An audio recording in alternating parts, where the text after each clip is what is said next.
It is that time of week again when we answer as many of your burning cycling questions as we possibly can. I say we, as you can see, it's just me on my lonesome this week. The rest are having a well-earned rest after a very arduous Tour de France, but some of us have just got to slave through, no matter how hard it is. Right, so let's crack straight on with the first question, which comes in from Dave Pratt. He says, with all the hoodies you guys wear when presenting from the office, is it that cold where you are, or does your air conditioning work really well? Well, don't forget, where we are is in the UK. And in the UK, there are only one, maybe 2 days a year where you can justify taking your hoodie off. It's really that cold. And often on those days, it's because you want to replace it with a rain jacket. But just for you, Dave, I have removed it today to reveal this very nice red GCN t-shirt, which you can find on shop.globalcyclingnetwork.com. Okay, on to the proper questions. This one comes in from Frankie. He says, hi, I'm 19 years old. Is it too late to start competing? Well, the frank answer, Frankie, is no. It is never too late to start competing, even if you're in your 70s or even 80s. There's always a local time trial which you can start off with. However, if your question is it too late to start competing with a view to turning professional in the future? The answer is probably not. Unlike swimming and tennis and other such sports, cycling is slightly less technique based. So what it means is that if you've got a very good fitness level through other sports beforehand, you're probably still going to be able to compete with the best eventually once you've learned the techniques and the tactics. So for example, a few current professionals have come from other sports with a fitness background and gone on to have very successful careers. And if any of you out there are thinking of embarking on your first ever competitive race, we've got just the video for you. Behind me here is how to train for your first ever race. Any actually training you do in the 7 days before your first race won't actually have any effect.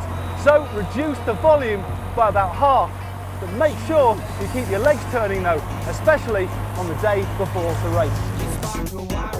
Our next question comes in from Twitter with the hashtag talkback from Aussie Dubon, who asks, are power meters necessary for beginner training and will it make a huge difference? Well, the answer to your first part of that question is a definitive no. They're not necessary for beginners. They're not even necessary really for professional riders. Eddie Merckx and Miguel Indurain, for example, competed very well without the use of a power meter. Merckx without even clipless pedals, and Indurain without Di2 group sets, etc. None of those things are necessary to be a very good rider. However, they can all make a little bit of a difference. And in my personal opinion, a power meter can make quite a significant difference if used properly and if you teach yourself how to use one well. Now, the differences that it makes, I think, can be more for a rider that's time constrained, i.e. not full-time, than for a professional rider. If you really want to make the most out of every single training session that you do and all of the hours in the week that you can allot to the sport of cycling. And if that is you and you want to get the most out of it, we've got the perfect video coming up right now. Just behind me is how to get started with a power meter.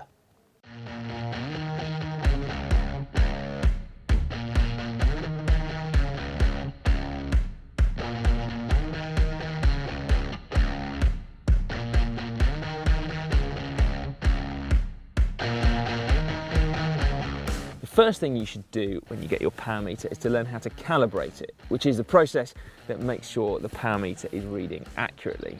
Now, all different types of power meters will require different things in order to calibrate them. And some, in fact, don't require any calibration at all. But it's really important that you understand what your specific power meter requires, because the last thing you want is for it to be giving you misleading readings.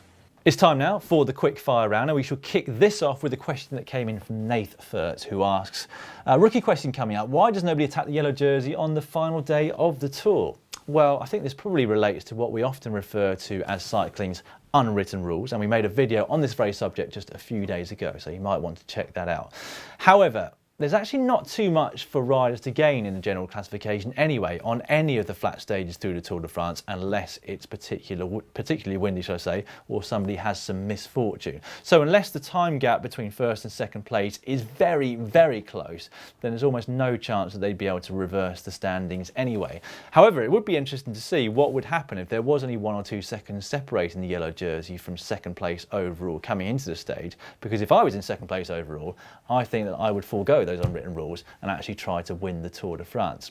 It hasn't always been the case though. There have been situations where the Tour de France has finished with a time trial, not least in the late 80s where Greg LeMond won the closest ever Tour de France by getting the better of Laurent Fignon on that very final time trial.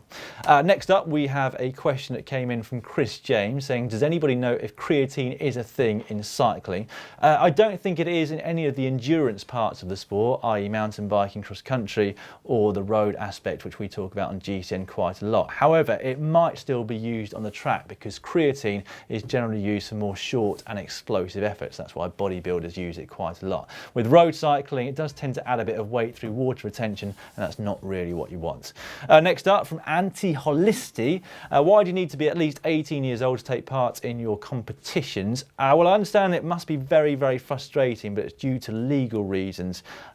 In some states and in some countries around the world, it's against the law to open competitions like the ones that we have to people under 18 years of age for various different reasons, so unfortunately we can't do it. But again, I do understand your frustration.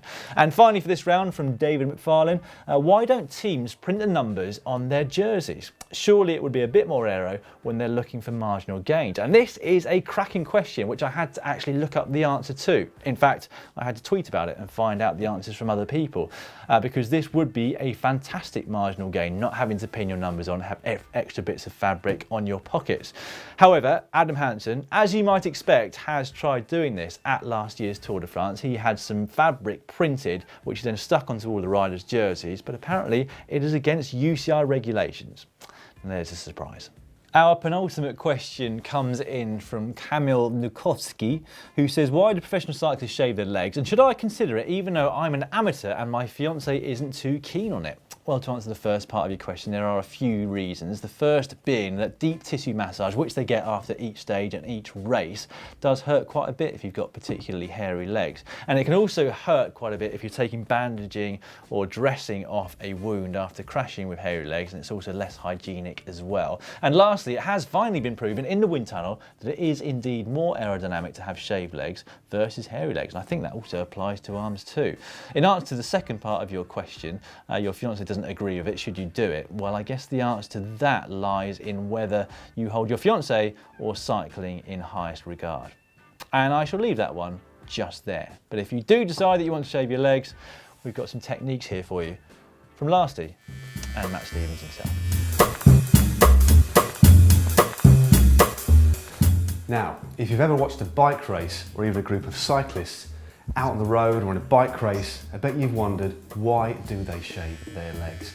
Well, here, rather than focusing on the why, we're going to focus on the how. Our last question comes in once again from Twitter, from Tom, aka Chunks of Gunks, and he says, how much does a hydration pack affect cycling aerodynamics? Hashtag talkback. Well, the answer to that, I'm afraid, is I'm not sure exactly, but once again, hydration packs are banned by the UCI. I seem to remember a number of years ago, one of the Schleck brothers at the Tour de France did experiment with using a camelback underneath their skin suit. And that was because they had found in the wind tunnel that was an advantage. But to put a number on it, I'm afraid I cannot do. Anyway, if you would like to get more aerodynamic on your normal road bike without the use of a hydration pack, then you can do so using the tips from Matt and Cy in this video. Aerodynamic.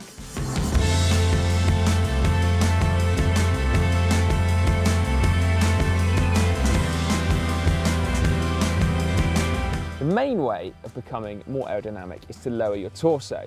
Now, that obviously depends on how upright you are in the first place, but the principal difference between being in a relaxed position on the tops and in an aggressive position on the drops is simply by lowering your torso. So, aim to have your elbows bent to 90 degrees with your forearms horizontal. And that may mean holding onto either the hoods or the drops, depending on how high you've got your handlebars. Don't forget to leave your questions for next week's show in the comment section just below this week's video, or if you're on Twitter, hashtag talkback. That will work on Facebook as well. We've got a couple more videos to throw to right now. Just up in the top corner there is Mr. Adam Hansen going through his suitcase for the Tour de France, which is extremely interesting. I thoroughly recommend watching that video. On the bottom there though is our unwritten rules video, which I talked about earlier. If you'd like this video, give it a thumbs up by clicking the icon just down below. And if you've not already subscribed to the channel, all you've got to do is click on the globe and you will be subscribed for free.